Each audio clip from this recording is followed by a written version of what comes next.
Welcome to Man Does Tech, where I solve the problems you didn't even know you had. You must begin by confirming the hotspot is active and you know the SSID and password. This saves time. On your Windows 11 device, open Quick Settings and make sure Wi-Fi is enabled and airplane mode is off. If your phone offers a band choice, pick 2. 4 GHz for range or 5 GHz for speed, because coverage versus throughput differs.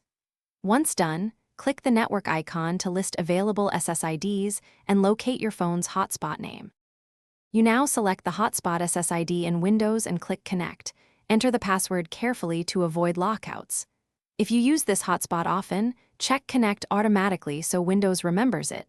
That reduces repeated typing. When prompted for network profile, choose private only for trusted hotspots because it enables file and printer sharing.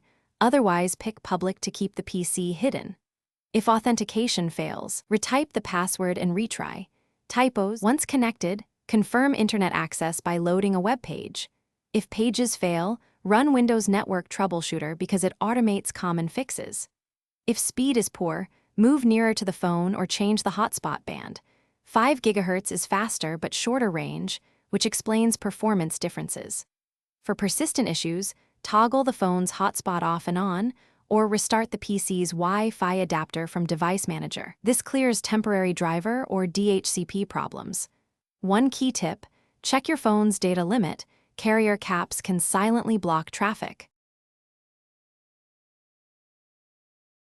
Thanks for watching.